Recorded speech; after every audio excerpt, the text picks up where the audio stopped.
na questão psicossocial e na importância aí do aconselhamento genético, tá? Então vamos lá. Eu declaro não ter nenhum conflito de interesse e as fotos que eu utilizei aqui, elas foram autorizadas, tá? Mediante a assinatura de TCLE da instituição do qual eu atendo. Então, o que que é o Xeroderma pigmentoso? Como o Dr. Pablo estava dizendo, é uma condição genética, né? Ela é rara, ela tem um padrão de herança autossômico recessivo, né? E ela realmente é rara, não só no Brasil, mas em todo o mundo, quando a gente vê na literatura, tanto nos Estados Unidos e na Europa, por exemplo, a incidência estimada é de 1 a 3 casos para cada 1 milhão de indivíduos. Em outros lugares que têm populações menores, né, assim, no sentido de agrupamentos específicos de populações, como o Japão, Paquistão, países do norte da África, essa incidência é um pouco maior por conta das questões de casamentos consanguíneos, tá? No Brasil, a gente não tem um dado fixo, né, e bem elaborado sobre o Xeroderma pigmentoso. A gente tem uma estimativa que é de um caso para cada 1 milhão de indivíduos. E eu trago para vocês um estudo super importante, né, que foi realizado no ano de 2020, de um grupo brasileiro que fez para mostrar um pouquinho essa questão da incidência, né, dos casos de Xeroderma pigmentoso num local muito específico, né, que é onde tem um isolamento geográfico e um alto nível, né, de consanguinidade, e aí ele pode ter uma maior, né, incidência desses casos do xeroderma. E, de fato, esse lugar é Faina, em Goiás, e pelas proporções que eles fizeram, tem um caso para cada 410 habitantes, né, nesse estudo. Então, ele traz como, mostrando, o xeroderma, ele tem são vários genes que estão envolvidos, mas aqui nesse estudo ele enfatiza o pol H, e aí ele mostra também essa questão da onde veio, né? Essa questão da ancestralidade. Então, temos aqui descendências de espanhóis, né? Quando a gente vê mutações em homozigotos, quando tem essa mutação no intron 6, uma mutação, uma variante específica, e aí isso veio há 200 anos atrás, aproximadamente, com a chegada, né, dos indivíduos ibéricos aqui no estado de Goiás. Então, foi aí um estudo bem importante feito, relacionando aí da onde veio e por que essa proporção, né, é tão grande de um caso para 410 habitantes, né? E o seu fenótipo, os aspectos clínicos relacionados aí no Xeroderma pigmentoso, é uma sensibilidade aguda ao sol, né? O indivíduo ele tem sardas na face, né, que começa a aparecer lá por volta dos 2 anos de idade, mais ou menos, começa a ter essa hiperpigmentação, né? Às vezes já é perceptível, né, bem nessa primeira infância, essa fotofobia, uma fotossensibilidade ao sol.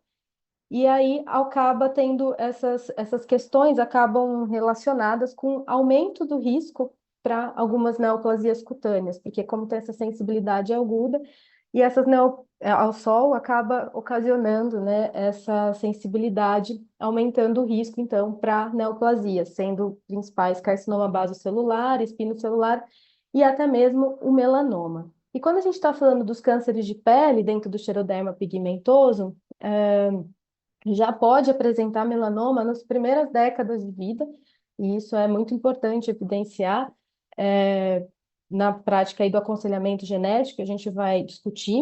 E quando a gente vê a questão comparada à população que não tem alterações genéticas, né, para causar o xeroderma, a gente vê que o risco para desenvolver essas lesões, né, do tipo não melanoma, aumenta até 10 mil vezes, enquanto o risco para a pele do tipo melanoma, né, para câncer melanoma, é 2 mil vezes. Então, em ambas essas situações,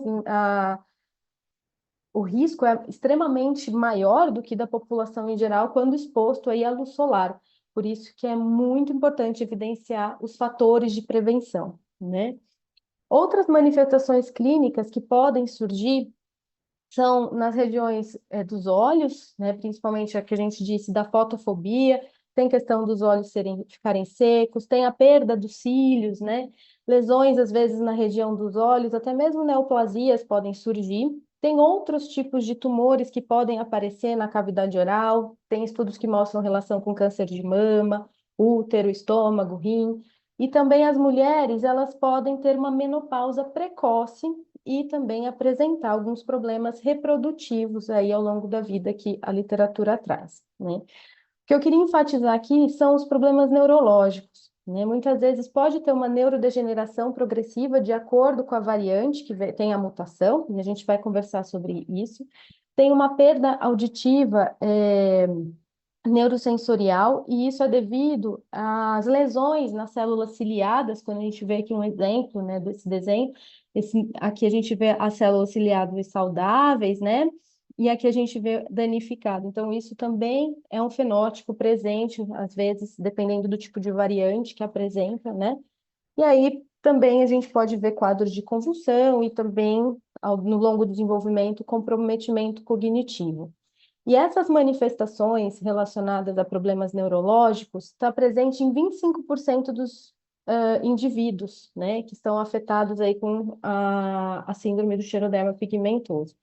Na literatura, a gente vê que quando fica sem um acompanhamento, né, um tratamento adequado, e até mesmo, infelizmente, realizando o tratamento adequado, a gente vê que indivíduos que apresentam a neurodegeneração têm uma expectativa de vida até os 29 anos, que é o que é visto na literatura. E os indivíduos sem essa neurodegeneração, né, possuem uma expectativa de vida de 37 anos, principalmente aqueles que não têm acesso aos serviços de saúde para fazer todo o seu acompanhamento de forma adequada, né? Aqui é só para a gente perceber que dentro do xeroderma a gente tem alguns fenótipos, né? E alguns deles estão realmente sempre presentes nos indivíduos, como, por exemplo, as sardas, né? Que vão aparecendo a partir das exposições ao sol. A gente tem essa hiperpigmentação ou hipopigmentação da pele em algumas regiões, né? Tem também um ressecamento da pele. Então, isso é muito importante ver que está presente no fenótipo do indivíduo. 90% tem alguma normalidade ocular, por isso que é muito importante a gente ver o acompanhamento multidisciplinar e profissional, e a gente vai discutir bastante sobre isso. Então, como a gente viu, 25% tem questão neurológica, né, anormalidades neurológicas progressivas, e isso está relacionado com alguns genes específicos, quando tem variantes patogênicas germinativas, né, em alguns desses genes. E por falar nos genes, a gente tem uma descrição aí de alguns genes que estão relacionados, né, ao xeroderma pigmentoso, quando tem uma variante germinativa, né, patogênica bialélica. Ou seja, os pais, né, são portadores, né, de um dos alelos aí, com a variante patogênica e transmitem para o filho, né, para o descendente. Então, quando a gente pode ver aqui que é interessante que existe um espectro diferente da correlação genótipo e fenótipo. Então, por exemplo, indivíduos que têm variantes patogênicas no gene DDB2 geralmente não apresentam algumas anormalidades neurológicas. Por outro lado, aqueles que têm no ERC1, a gente vê a presença. Também tem casos de genes que podem ter fenótipos, né, diferentes no mesmo gene, por isso que é importante fazer um acompanhamento sempre muito próximo à equipe de saúde e de acesso aí à multidisciplinariedade. Trago aqui o gene XPC, para a gente discutir ele um pouquinho, né? Porque esse grupo de genes, todos eles atuam nas mesmas vias, e essas vias, elas são de reparo do DNA, e elas são de reparo de excisão de nucleotídeos, né? O que que acontece? O que que isso quer dizer? Esses genes, eles trabalham de uma forma de proteção aí do nosso material genético, né? Porque quando a gente tem uma alteração, né, que seja essa exposição física ao sol, por exemplo, né, o que que vai acontecer? Geralmente, que é um esquema, essa lesão no nosso DNA, por assim dizer, ocorre em dímeros de timina. Isso faz com que a timina se liga a uma à outra, mesmo estando na mesma fita. E isso faz com que a dupla hélice lá do DNA, ela fica distorcida de uma forma errônea, né? Ocasionando, então, problemas aí na replicação do DNA e em todo o processo do nosso material genético. E o que que acontece então? Quando a XPC, esse gene que está na via aí do xeroderma, quando ele detecta essa alteração, ele vai enviar, né, sinais para que todo um processo de excisão de nucleotídeos, na hora que está acontecendo lá o processo da replicação, e formar aquela bolha, né, que a gente chama da bolha de replicação, tenha um corte desses nucleotídeos para que assim, né, a gente vê a DNA ligase e depois consiga reconstituir sem que as timinas estejam juntas, né, formando assim a conformação adequada do DNA. Então, ou seja, indivíduos que têm alterações, né, em XPC, por exemplo, eles não conseguem realizar de forma adequada esse reparo no DNA quando exposto ao sol. E aí essa alteração, essa deficiência, né, na funcionabilidade do reparo do DNA acaba, então, aumentando o risco para câncer e mostrando todo aquele fenótipo, né, que pode apresentar dentro da condição do xeroderma pigmentoso, né? Então, isso foi um amparo para a gente entender um pouquinho, né, o que que é o xeroderma pigmentoso, mas a gente vai fundamentar mais agora com o caso clínico. Então, eu trago uma criança, né, sexo biológico feminino, 6 anos de idade.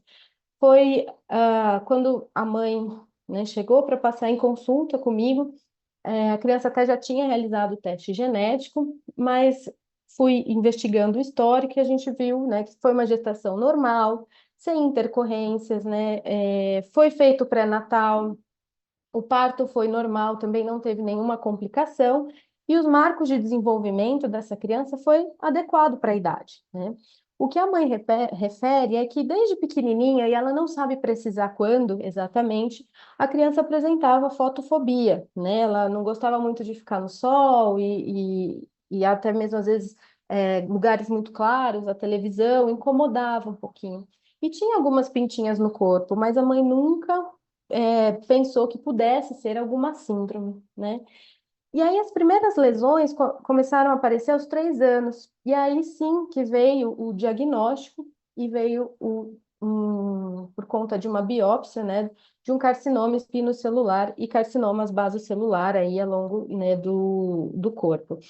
E ela relata que foram mais de 10 lesões já encaminhadas para biópsias nesse período aí dos 3 aos 4 anos, estão precisando fazer um acompanhamento constante com a equipe de saúde.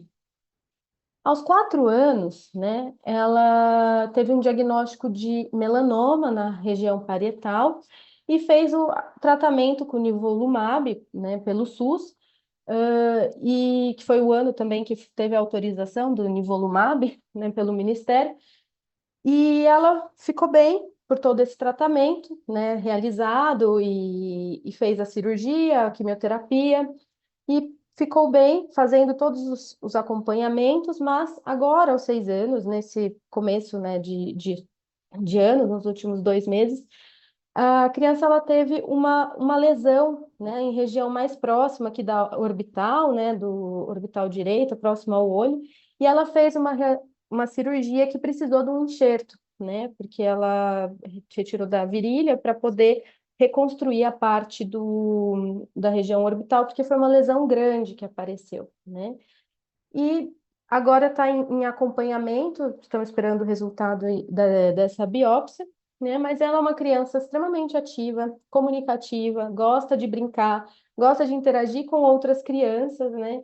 Então ela tem um desenvolvimento adequado, né? Mesmo com para o cognitivo e comportamental, mesmo com as questões, né, da físicas aí do xeroderma. De histórico familiar, a gente vê aqui, né, uma família grande, é uma família do norte, tá? Então, ela tem um irmãozinho de 11 anos, ela com 6 anos, então, né, o primeiro diagnóstico lá de melanoma foi, né, aos 4. Os pais são jovens, a mãe 26 anos, o pai 29, e no histórico familiar não se vê presença de nenhum caso, né, de problemas de pele relatado, e temos aqui somente questões relacionadas a um atraso intelectual, né, reportado aí pela mãe, né, da probanda. E quando a gente vai vendo a história, né, do lado materno, né, o avô da probanda é irmão da bisavó, né, da probanda aí do lado paterno. Então, é um casamento consanguíneo, né, o que justificaria aí a questão do xeroderma pigmentoso, né? Bom, posso fazer um comentário aí? Pode, Porque esse heredograma é claro. muito interessante, né? Um heredograma bem bonito, né? Você vê que Nós estamos frente aí a um casamento consanguíneo, né? Então, os pais do probando, eles são primos germanos, tá? Então, primos germanos, você vê que eles não são primos de primeiro grau Um grau. e nem primos Uhum. de segundo grau, eles são primos que a gente chama de primos germanos. Muito bem. E a consanguinidade, ela favorece, né, a, o surgimento dos alelos recessivos nos filhos deste casal, tá? Então, o xeroderma pigmentoso, ele tem um modelo de herança mendeliano do tipo autossômico recessivo, né? Autossômico recessivo. Então, para que o indivíduo desenvolva a doença, né, o fenótipo, os dois alelos devem estar mutados, né? Devem ter variantes patogênicas, tá? Então, um modelo de herança autossômico recessivo. E a gente sabe, né, que a consanguinidade dos pais favorece esse tipo de aparecimento nos seus filhos, por quê?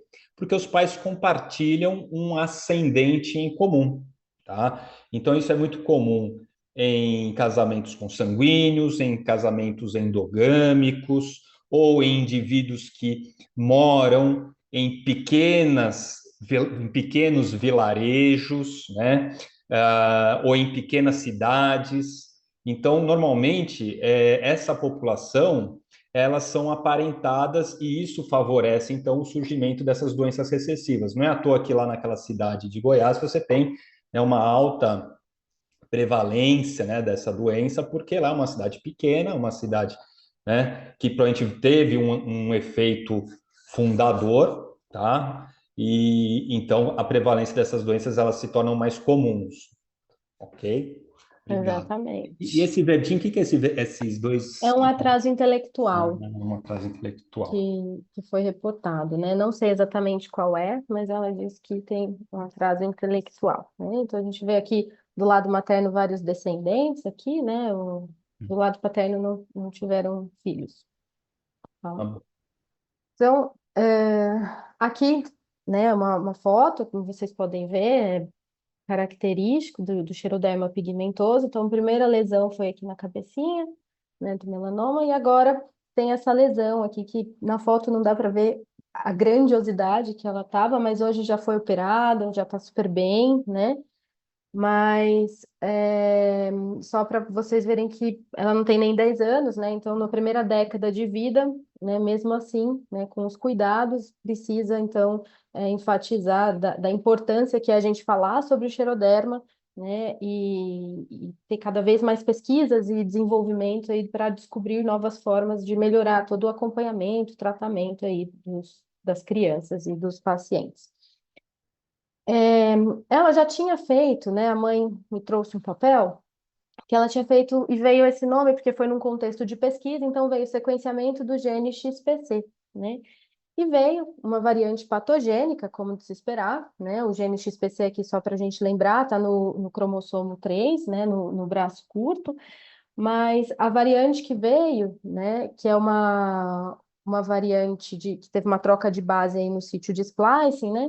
Ela é patogênica, então no ClinVar ela vem, né, reportada mesmo como patogênica em todos a maioria dos preditores, né, que a gente viu, e ela tá como 2 estrelas, né, mas aí o fenótipo é claro, né, então assim a gente realmente, né, confirma a patogenicidade aí, né, no nosso caso.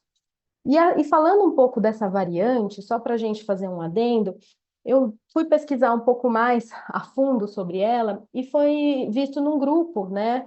Um grupo brasileiro também que percebeu, né, quando fez uma descrição dos achados moleculares de 32 brasileiros, né, com diagnóstico de xeroderma pigmentoso, viram que tinham essas mutações. Então, dos 27 casos, né, com mutação em XPC, 10 tinham essa mesma variante.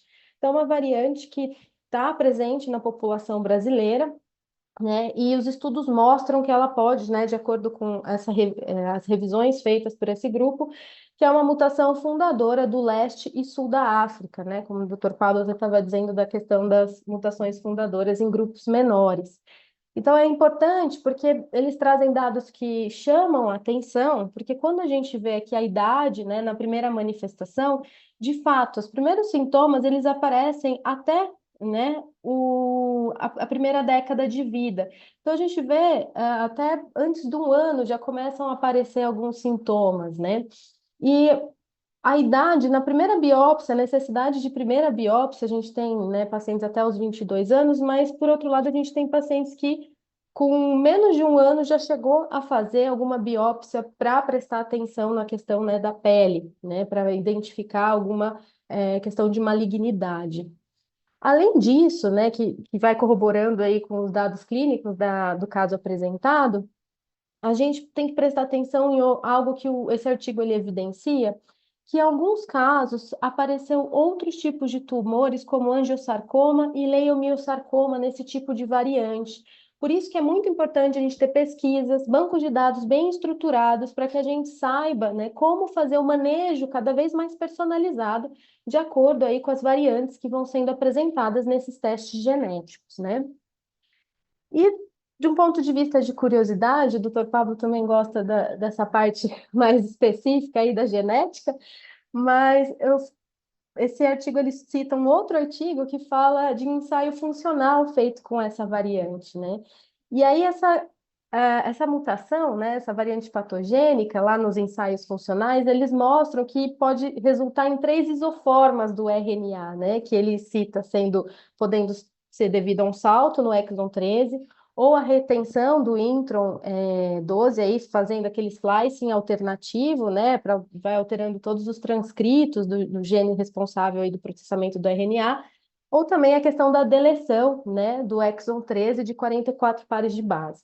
Então, ele viu que todas essas isoformas, elas podem resultar numa diminuição da capacidade de reparar o dano de DNA quando, né, tem uma irradiação aí a ultravioleta, né, nas linhagens de fibroblastos. Então, que foi o ensaio funcional realizado em 2011, que também veio trazendo mais suporte para a patogenicidade da variante, né? Então, isso é por isso que cada vez mais é importante a gente estar participando de todos os estudos, né, moleculares e clínicos, para que a gente possa, então, fazer a correlação genótipo-fenótipo mais personalizada dos pacientes, tá?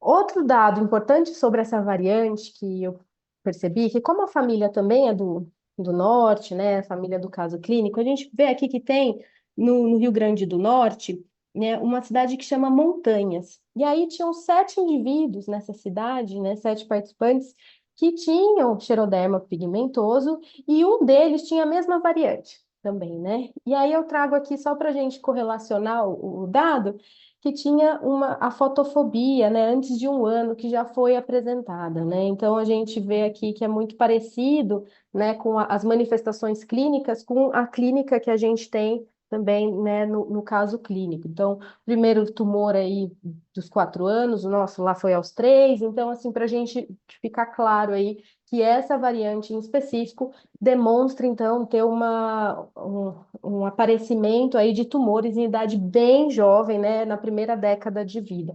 Então, isso é importante evidenciar. E começar estudos para ver se tem outros tipos de tumores e cada vez mais fazer os testes familiares, as histórias familiares para a gente ter toda essa correlação e até mesmo de segregação aí familiar, né? Então, eu trouxe isso só para a gente falar um pouquinho, né, de um caso clínico, para depois a gente passar para a parte de aconselhamento, tá? Então, como eu falei, vou falar do outro caso, né? A gente fala das partes clínicas, biológicas e moleculares, para depois seguir, então, para o aconselhamento genético, né, de ambos os casos. Então, o segundo caso é um adolescente de sexo biológico masculino, né? Então, a gente tem aos 17 anos. Então, quando chegou a mim, né, já estava com diagnóstico, para a gente conversar no aconselhamento genético. E a mãe relata que foi uma gestação normal, foi uma gestação desejada, sem intercorrência, teve a realização do pré-natal, o parto foi um parto cesárea, que também não teve nenhuma intercorrência. E a criança teve o marco do desenvolvimento adequado conforme a idade e o seu crescimento também, tá? Aos 3 anos, a mãe percebe, né, que começaram a ter muitas sardas pelo corpo, principalmente depois que ela saía ao sol, né, com o filho. Ela começou a perceber isso.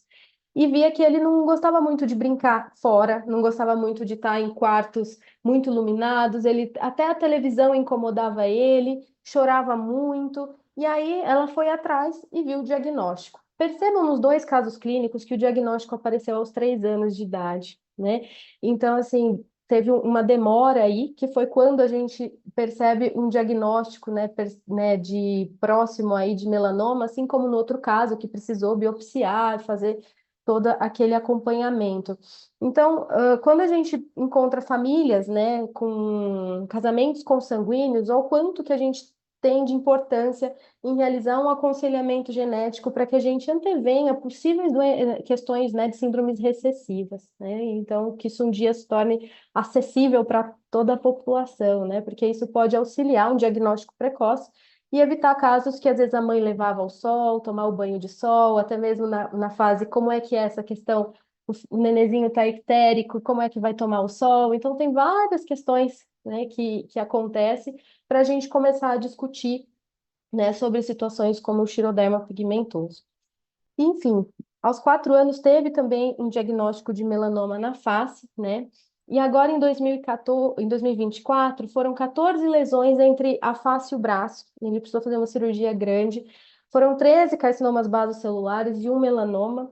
E me chama muito a atenção que a mãe conta todas as lesões que foram retiradas e avaliadas, e ao longo dos 4 anos, né? Aos 17 foram 163 lesões, das quais ele precisou retirar para fazer biópsia, mostrando aí, né, o quanto que acaba interferindo em questões psicossociais, questões de preocupação da família e questões até mesmo do desenvolvimento no processo da adolescência, né, de como participar de ações aí sociais, porque acaba tendo muito tempo de internação, tempo hospitalar, e isso vai dificultando aí o desenvolvimento e as habilidades sociais, né, do indivíduo. E conversando com ele, ele é muito tímido, né? Ele tem poucos amigos na escola, ele não gosta, refere à questão do bullying e dificuldade, porque ele fala, né, que todo mundo vê o que ele tem, né? Então tem uma dificuldade em fazer amigos. E eu evidencio que o caso anterior a criança já não tem dificuldade. Então, para a gente prestar atenção às diferenças de tipo de atenção. Quando a gente está conversando das crianças, até geralmente aos 10 anos de idade, ela não percebe muito essa questão relacionada à comparação com o outro, né? Isso vai sendo desenvolvido quando vai entrando na pré-adolescência, adolescência, sexualidade. Então, por isso que as atenções precisam ser personalizadas e a gente precisa ter uma equipe multidisciplinar acompanhando esses casos, né?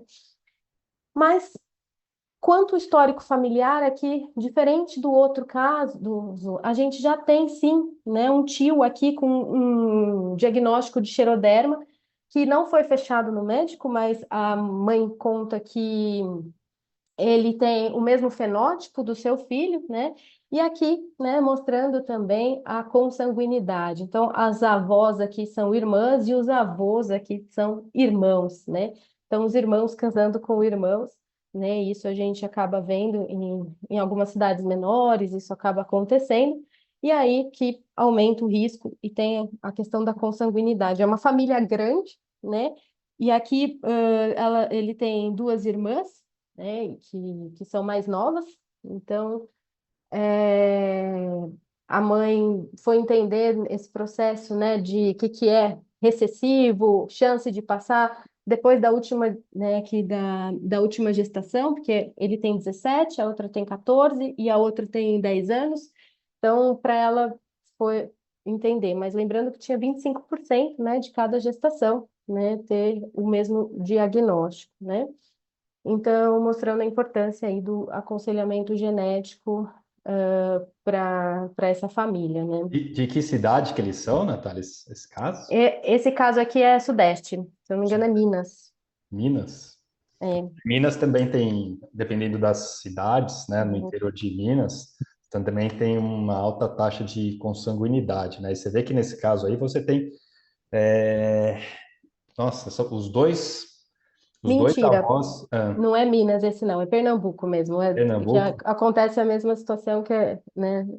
cidades pequenas, né? Uhum, Normalmente você tem, acho que nem cidades, são muito, são vilarejos, às vezes são de sítios, né? Não são até fora da cidade, já é pequena e na própria região rural dessas uhum. cidades, você tem sítios onde as pessoas casam entre eles nesses próprios, né, sítios, fazendas que tem, né, no interior aí do nosso país, né? Então, um caso também bem interessante aí Sim, pela essa dupla consanguinidade dos avós, né? Do probando. exatamente. Aqui a avó tem um câncer de útero, mas é provavelmente um colo, tá? De útero. A mãe não sabia definir muito bem. E foi aqui, e os avós são jovens também, né? Aqui tem 56, aqui 58, então, né? Mas provavelmente é um câncer de colo de útero, pelo que a mãe relatou, mas a gente não tem o anátomo patológico para confirmar, tá? Então, a gente conversou. Ela nunca tinha feito um teste genético, né? Ela não sabia. Ela sabia que poderia ser feito, mas ela não tinha o acesso. E aí, entrou num protocolo de pesquisa, né? Que hoje a gente conseguiu, né? Para fazer exoma. Então, vai ser realizado um exoma e está aguardando o resultado, né? Vamos ver qual vai ser o gene, a variante, né? Que está relacionada para que a gente possa personalizar ainda mais, né, o acompanhamento e o atendimento, principalmente multiprofissional e disciplinar, né? Que é isso que a gente precisa enfatizar tanto no caso clínico um quanto no caso clínico 2, porque eles têm tratamentos e acompanhamentos específicos, têm as suas próprias implicações psicossociais que podem vir a aparecer e algumas que já estão aparecendo, e enfatizar essa importância de como realizar um trabalho em equipe multidisciplinar e multiprofissional, né? E aí a gente entra no aconselhamento genético. Então, eles passam, né, em acompanhamento, né, os dois casos, com o oftalmologista, o dermatologia e a odonto, né? Eles acabam passando por essa equipe, né? Muitas vezes eles já acabaram permeando a equipe de cabeça e pescoço também para fazer avaliações, né? E do ponto de vista clínico, médico relacionado às questões físicas do xeroderma pigmentoso, né? Uso tópico constante, né, do protetor solar, que são protetores mais caros, né, que tem um fator de proteção aí maior, e é recomendado lavou a mão depois de ir ao banheiro, passar o protetor solar, né? Repassar ao longo do dia. Então, tem que ficar constante. Isso é difícil, ainda mais em criança que está brincando, está na escola. Então, estabelecer estratégias aí de prevenção, de colocar num potinho bonitinho para que ela leve na escola e repasse, né, o protetor solar, para vai criando essa autonomia do seu autocuidado, né, por conta aí das questões de risco de câncer na pele, né, do xeroderma pigmentoso. Como causa também uma questão relacionada aí ao ressecamento na pele, também tem que ter uma hidratação. Então, orientar, né, passar o hidratante, né, a ordem para passar o protetor solar, né, e fazer essas medidas de prevenção ao sol, né, que são realizadas. Evitar tomar muito, ficar exposto ao sol, se for expor ao sol, precisa do óculos de sol, precisa do chapéu, né? Hoje em dia usa então as blusas de mangas de proteção, né, ao sol. E atualmente né, nesses dois casos eles não estão usando nenhuma medicação, né, para nenhum caso de dor ou alguma outra específica, né? Então, a gente tem aqui um quadro só para vocês verem, né, que é um exemplo, o uso do óculos de sol, o chapeuzinho. Aqui a gente tem, né, a blusa de manga comprida para proteger. Então, é orientado, os pais eles sabem disso e por isso que é importante trazer a criança para perto do cuidado para que ela vá então também sedimentando todos esses cuidados que são necessários para serem feitos aí ao longo da vida, né? Então, quando a gente está falando desses cuidados físicos, eles interferem também nas questões psicológicas, né, da vida, né, social. E eu trago esse artigo bem recente, que é do ano passado, que ele fala das implicações, né, psicossociais que podem aparecer, né, em adultos, nesse caso, né, que tem questões aí relacionadas à pele, né? Questões genéticas relacionadas à pele. A gente vê que tem sim um impacto na vida social, por medo de sair ao sol, por medo de estar em outros lugares, né? Por medo dos estigmas, tem impacto na família, né? Quando a gente vê no caso infantil, o cuidado que precisa ter, o excesso, às vezes, de hospitalizações. Tem algumas questões da limitação física por conta das lesões e acaba machucando, né, o membro, por exemplo. Tem também as questões psicológicas, né, por conta do bullying que sofreu na infância, ou na adolescência. A questão relacionada ao impacto na sexualidade, como é que vai ser isso, né, de se mostrar para o mundo, né, de se fortalecer aí a sua autoestima e também os impactos financeiros que acabam acontecendo, porque muitas vezes precisam de vários recursos né, de curativos, protetor solar e roupas adequadas, né? E a gente mora no Brasil, que está fazendo um super calor, então a gente fica com vontade mesmo de usar roupa, né, que não cubra tanto o corpo. Só que aí a gente precisa tomar esse cuidado, né, de como realizar aí para curtir o clima do Brasil de uma forma, né, possível. E lembrando que nessa clássica pirâmide de Maslow, a gente precisa, né, todos os indivíduos precisam, né, não só das questões relacionadas à fisiologia, segurança, né, relacionamento, autoestima, as realizações pessoais, então tudo isso permeia a vida do indivíduo, e quando a gente pensa no xeroderma pigmentoso, ele acaba repercutindo em vários desses níveis da nossa pirâmide, né, de Maslow aí das necessidades de saúde, né? Então eu trago aqui um exemplo de atenção multiprofissional que é realizada para que não foque somente na base da fisiologia, mas também que a gente consiga amparar todos os outros aspectos para que a criança e a família consiga realizar aí a sua atenção de forma a sua vida, né, e tenha uma qualidade de vida melhor, né? Então eu vou trazer como exemplo, né, onde eu estou atuando hoje, que é a Casa Santa Terezinha. Aqui a gente trabalha com genodermatoses, né, com displasia ectoderma, epidermólise bulhosa, ictiose, mas o xeroderma também está presente. Nós temos 9 famílias aí com xeroderma, e a nossa intenção é fazer todo o amparo aí para melhorar a qualidade de vida com o apoio psicossocial aí relacionado à questão de segurança, do amor, da estima, da realização pessoal. E isso é realizado, né, é uma ONG, né? Então a gente realiza de uma forma muito especial, porque nós temos uma linha de cuidados baseada na linha de cuidado de crianças com doenças raras preconizadas pelo Ministério da Saúde, mas a gente adiciona algo que é muito legal, que é a proximidade desses profissionais. Então, a gente tem aqui uma proximidade, né, do local onde foi feito o diagnóstico, faz todo o tratamento médico multiprofissional, né? Então, tem um acolhimento da coordenação do serviço para a Casa Santa Terezinha, que recebe, né, as crianças com xeroderma, né, e outras genodermatoses que são acompanhadas, passa para uma assistente social, né, que faz todo o cadastro, e assim a criança, né, e a família consegue permear uma equipe, né, de psicologia, né, da enfermagem, tem a pedagogia, tem atividades educativas esportivas, atividades culturais, e como a gente está recebendo agora um processo de expansão, teremos mais ainda atenção com a fisioterapia, a fono, nutrição, por exemplo. E o interessante disso é que a gente consegue conversar entre a equipe, porque isso falta muito. Então, aqui a gente tem toda essa equipe que se conversa e consegue conversar aqui com a rede. Então, a gente consegue ter essa comunicação direta com a equipe de saúde que faz todo o seu acompanhamento, seja no hospital terciário ou na atenção primária. Então, a gente consegue ter uma proximidade para fazer, então, essa linha de cuidado e articular as necessidades do indivíduo, né?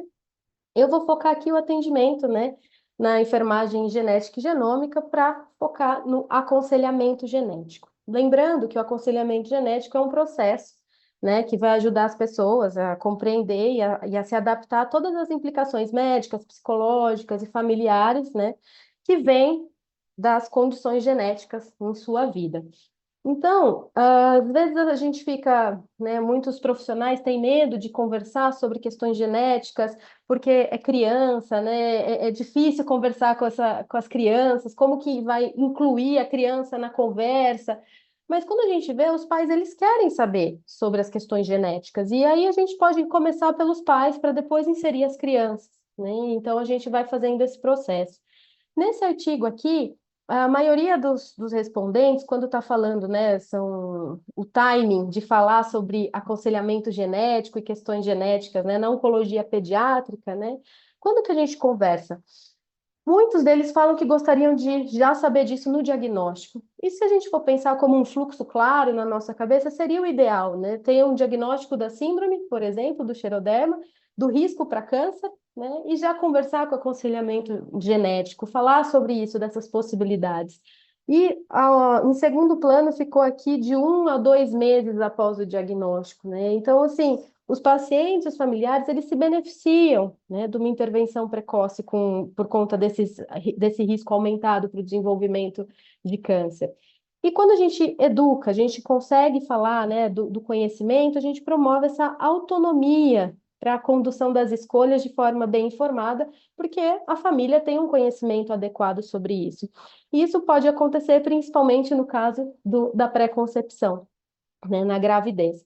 Aquele primeiro caso que eu mostrei, né, de uma menininha de 6 anos, quando a mãe chegou para mim, ela já estava grávida do seu terceiro filho. Então, ela ainda não tinha todo esse conhecimento da questão da hereditariedade. Então, ela está, né, hoje gestante, já está de 6 meses. E quando a gente está conversando sobre isso, ela me pergunta se 25% é muito ou é pouco, né, o risco. E aí eu devolvo a pergunta para ela, qual que é a percepção que ela tem, porque ela já está grávida e a gente precisa organizar esse atendimento de uma forma adequada. Por quê? Porque existem expectativas, existem crenças, existem a própria percepção de risco. As pessoas precisam ter autonomia da escolha daquilo, de como elas vão conduzir a sua vida, né? Então, se elas sabem desse risco, elas entendem, né, que pode ter, né, um filho de novo, com uma condição genética, mas mesmo assim ela está disposta, né, a essa questão, então a gente precisa conversar e entender sobre isso. Mas eu fui pesquisar um pouquinho sobre questões de pré-concepção e eu vi que não só no Brasil, mas em outros lugares não tem uma cultura, né, de falar sobre as questões pré-concepcionais. Aqui no Brasil a gente tem políticas sobre isso, mas ainda a gente não tem isso muito bem fundamentado para conversar, porque as pessoas se preocupam muito mais com o contexto da gravidez do que com a pré-concepção. E isso, a gente, quando está trabalhando, a gente trabalha, então, com fator individual, social, psicológico, cultural. Então, tem questões da espiritualidade, da religiosidade. Então, são muitos conceitos que entram, por isso que a gente precisa de uma equipe multi atuando para que a gente consiga fazer com que a gente não quer mudar as crenças do indivíduo, mas a gente quer trazer uma educação para que ele possa ter um consentimento, uma escolha, né, na sua autonomia aí do seu cuidado. E por isso que a educação é a chave de tudo isso, e a gente tem técnicas de comunicação e forma para entender. Aqui é só um livreto, né, de exemplo de como a gente explica de quando a gente vai fazer o bebê, né? O livrinho de receita, que 50% é do pai, 50% é da mãe, só para ficar uma forma mais lúdica, para que então a gente consiga passar essas informações sobre a hereditariedade de uma forma mais lúdica e fácil. Lembrando que na primeira consulta isso não é fácil, na segunda consulta às vezes isso também não vai. Então a gente precisa de 3 até 4 consultas de conversa, porque as pessoas têm graus de instruções diferentes e também graus de negação e de outras questões aí que vão ser trabalhadas não só com a enfermagem, mas também com a equipe da psicologia, por exemplo, né? Isso que você falou, Natália, é muito importante, né? Isso, por isso que o aconselhamento genético, ele é um processo de comunicação que não vai se dar em apenas uma consulta, né? Então, às vezes isso vai levar, como você falou, 2, 3, 4 consultas para que você consiga abordar todos os aspectos, né, que essa doença, que a doença genética traz ao paciente e à família do paciente, né? Então, não adianta você querer falar tudo sobre todas as coisas que envolvem, né, a doença genética em uma consulta, e normalmente nós temos consultas de 30, 40 minutos, né? Então são consultas que têm uma periodicidade muito curta. Então, normalmente você vai precisar mesmo ter consultas subsequentes para que então todo o processo possa ser sedimentado, né, tanto para o paciente, que aqui na questão são pacientes pediátricos, né, quanto para os pais Uhum. dessas crianças, né? Sim, exatamente. Por isso que é importante a gente ter um preparo aí da equipe, né? Para quando está trabalhando com criança e adolescente. Então, como os pais são os responsáveis, né? É uma questão ética e legal. Então, onde a gente conversa primeiro, né, com a família, com os pais, e aí a gente vai trabalhando isso aos poucos. Por isso que é importante a gente ter um processo de educação da equipe para saber como conversar sobre isso, né, com a criança e com o adolescente.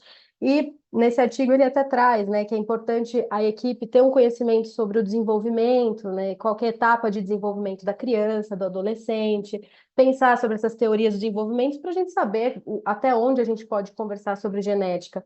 Eu fui coletar o teste, né, de saliva de uma dessas pequenas, e aí eu expliquei, falei que a gente ia ver como ela estava funcionando por dentro, né, para ver como que ela funcionava e para ver o porquê que esse funcionamento dela, né, de como ela estava funcionando, dava essas coceirinhas na pele, né, essas questões.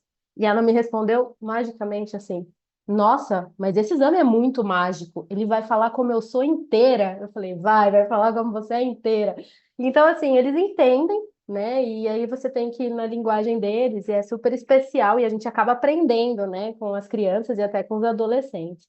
Tem uns desafios aí na prática, a gente às vezes, né, para comunicação, de aceitação, mas a gente vai pensando nas questões éticas, ver os serviços, tudo de recurso disponível que a gente tem, né, para poder amparar todo esse cuidado aí com as crianças e suas famílias, mas a equipe precisa estar preparada e sempre estar discutindo aí em equipe multidisciplinar, porque, por exemplo, a assistente social traz muito dessa questão socioeconômica, né, e quais são os acessos que essa família pode ter, né, quais são os auxílios, os benefícios, então isso a gente integra tudo para caber naquela pirâmide de Maslow da necessidade dentro, né, do contexto do aconselhamento genético. E eu trago aqui para a gente pensar que a gente sempre fala no aconselhamento genético sobre diminuição dos fatores de risco. Mas esse estudo aqui em 2022, ele pensou assim, mas quais são os fatores que contribuem para essa baixa adesão, né? Porque ele estava tendo alguns problemas das pessoas esquecerem o protetor solar, né? Usar o óculos, o chapéu. E aí, nesse estudo, né, que foi um estudo comportamental, eles chamaram de relação trade-off, que é a perda e ganha. Então, se ele ganha a proteção, ele está perdendo o seu sigilo, né, que ele fala. Porque os hábitos comportamentais de prevenção, eles evidenciam um estigma do xeroderma, né? Ah, minha pele é toda pintadinha, mas se eu saio com a pele pintadinha, com óculos, com chapéu, blusa de manga comprida nesse calor, né?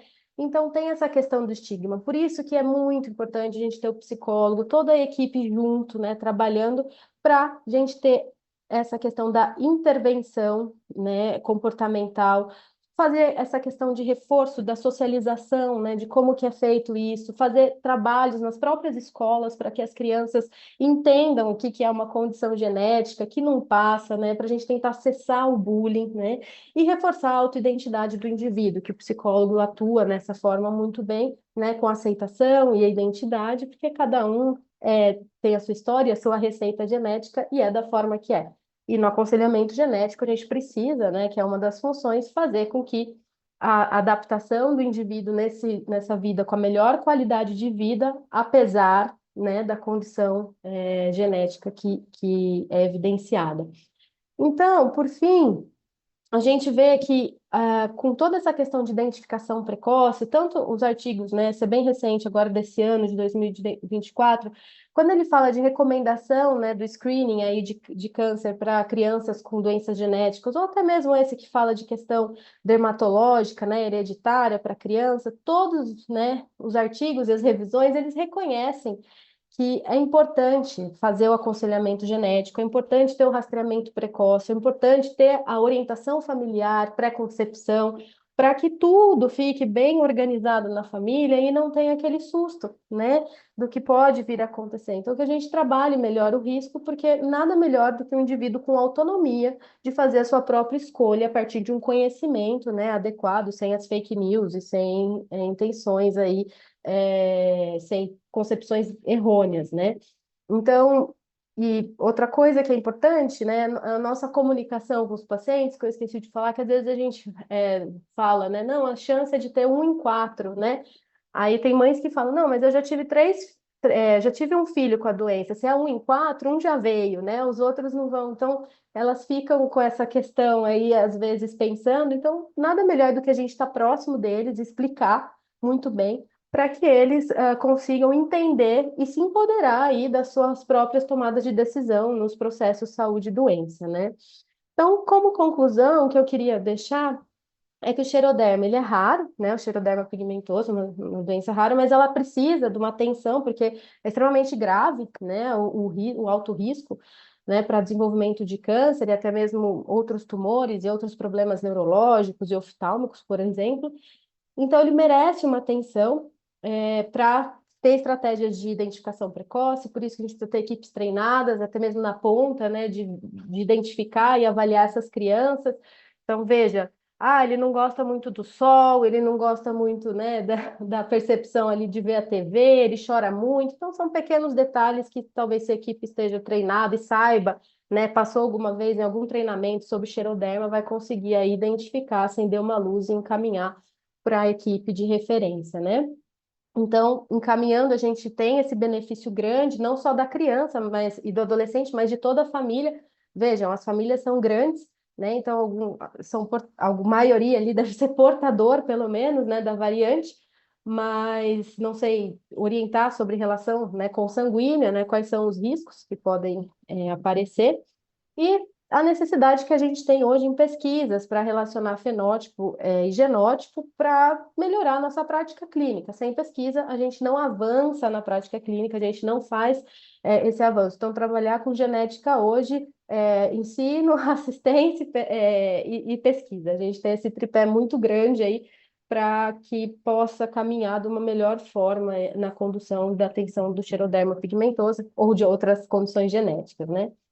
E o que eu deixo aqui, que é muito especial para mim, é valorizar toda a linha de cuidado com a equipe multiprofissional e multidisciplinar, porque, como vocês viram, não interfere só questões físicas, mas também toda aquela pirâmide das questões biopsicossociais que podem vir a aparecer aí dentro da questão não só da criança e do adolescente, mas também de toda a família. Eu deixo meu obrigada. Se vocês quiserem conhecer mais sobre a Casa Santa Terezinha, que trabalha para melhorar a qualidade de vida de crianças com genodermatoses, então esse é o nosso site. Aqui está o nosso Instagram, né? Então vocês estão convidados aí a conhecer mais sobre o nosso trabalho em equipe multiprofissional e disciplinar. É isso. Obrigado, doutora Natália, pela apresentação. É, trouxe um pouquinho da experiência, né, da Natália no atendimento a crianças com genodermatoses, né, ou seja, são patologias dermatológicas causadas, né, por doenças genéticas. É, lidar com pacientes com xeroderma pigmentoso não é fácil, tá? Não é fácil, por isso da necessidade de ter equipes multidisciplinares. É uma doença, infelizmente, uma doença triste, porque a expectativa de vida desses pacientes são muito curtas e durante a vida existem vários problemas, como os tumores, né? Principalmente os cânceres de pele, carcinoma basocelular, carcinoma escamoso, os melanomas. E em alguns casos você tem a neurodegeneração, né? Então também pode vir associada a uma doença neurodegenerativa. Sim, Então, uma doença muito complexa, né? E uma doença que gera, infelizmente, uma, uma diminuição, né, na qualidade de vida desses pacientes. Bom, e só lembrando, né, que todo o aconselhamento genético ele é não diretivo, né? Então, o que você precisa fazer, né, é colocar informação, educar e dar informação de qualidade aos pais dessas crianças, para que eles possam escolher, né, ter a autonomia de escolher como se vão querer ter outros filhos ou não. E também lembrar que hoje em dia, claro que isso não está disponível, infelizmente, para todos, mas hoje a gente tem a possibilidade de fazer painéis genéticos para doenças recessivas em casais, e nós temos também a possibilidade de fazer o teste genético é, pré-implantacional.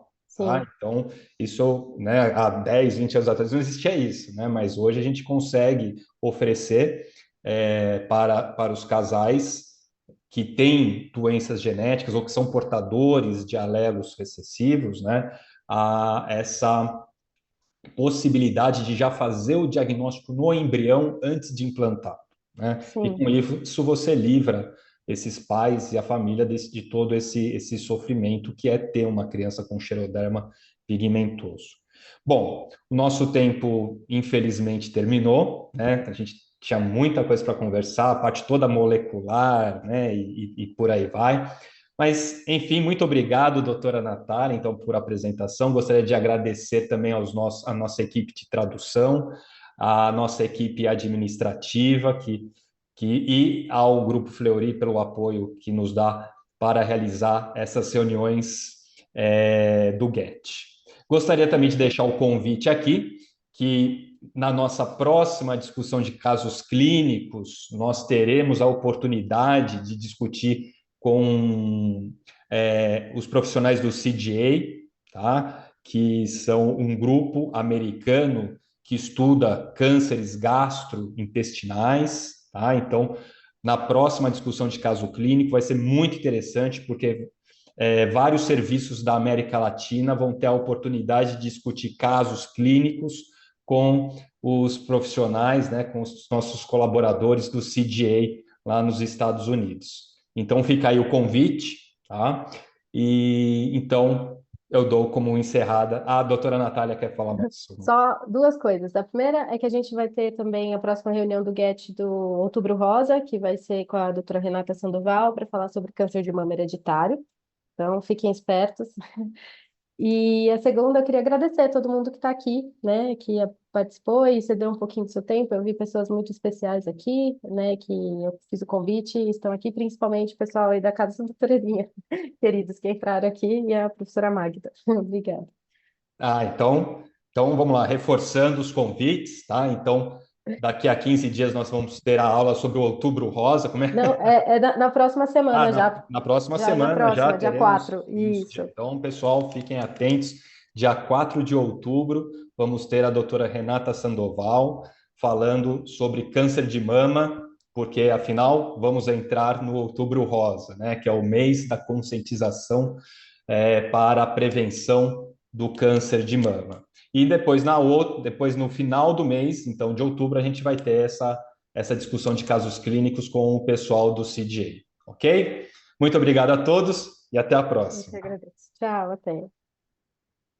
Recording stopped.